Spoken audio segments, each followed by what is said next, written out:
actually use fat instead of sugar for energy. But to do this, you must have an extremely low carbohydrate intake to use fat for energy.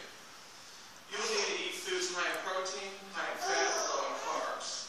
A typical ketogenic dinner at Texas Roadhouse would be a juicy 12-ounce sirloin, mixed vegetables, and a salad without croutons with ranch dressing. I will go into more depth of how this ketogenic diet works. I'm aware no one here is a scientist, so I will try and educate you on this the best I can. As we all know, our body and brain uses sugar for energy. When we eat carbs, it's turned into glucose, which we know as sugar. If there is glucose in our body, our pancreas pumps out insulin to maintain a perfect blood glucose level, which is typically between 70 and 100 or 110. Whenever we're avoiding carbs, we get very little sugar in our body and our insulin levels begin to drop. When this happens, our body needs to use other ways, none of these other sources for energy.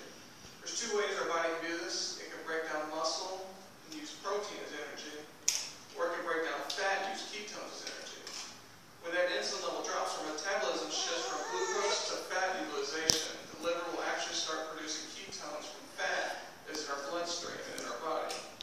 Your body will not break down protein because fat is already available in abundant amounts, which is why you're trying to lose weight anyways. As long as you're eating high fat, high protein foods, you'll not break down muscle. This is kind of like what happens to your body when you're stranded on an island starving to death. Your body uses all that fat storage and melting it for energy. This is what makes this diet special compared to other diets. For example, when you go to bed at night and you're done burning sugar, whatever's left in your bloodstream is turned into fat, and that's like on a feed a lot of sugar. On a ketogenic diet, when that fat's burned, it stays burned, and the unneeded ketones are excreted in your urine. When you eat many carbs, you'll constantly crave them. You also feel hungry shortly after eating. I don't know if you've noticed when you go to a Chinese buffet, you're hungry a few hours later. On a ketogenic diet, high protein and fat foods will keep you full and lower your cravings, so you'll naturally eat less. When you eat fat, your body actually releases fat storages, which is the complete opposite of carbohydrates. Most people think this diet causes high cholesterol and raises blood pressure because of the high fat intake, but it actually does the opposite.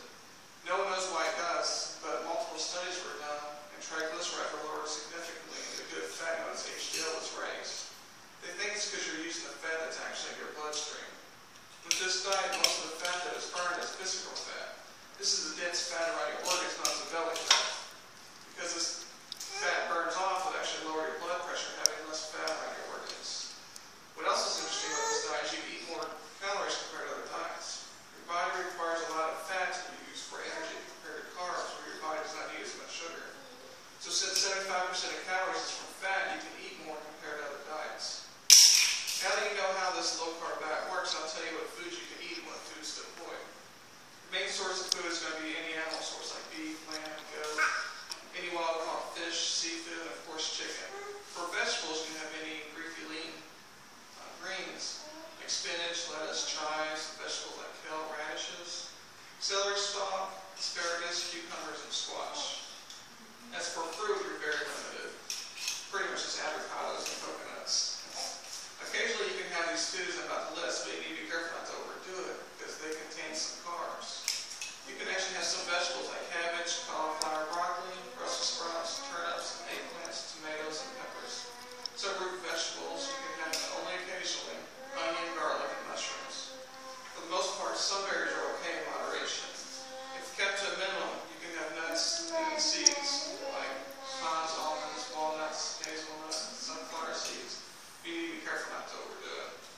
You're allowed to eat cheeses and have creams in moderation, like ranch or blue cheese dressing, for example. You must avoid milk because it's very high in carbs.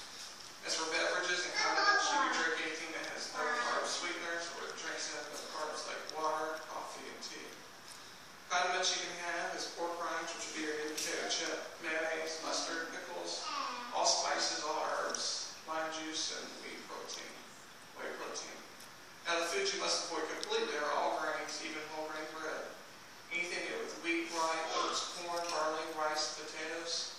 Some foods are made with grains like pasta, bread, pizza, cookies, crackers, etc.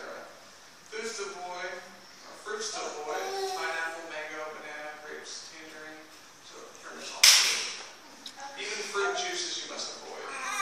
You can lose weight on low carb meats that are processed like sausages and beef jerky, but it's highly not recommended because they're very unhealthy.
you see why you'll not starve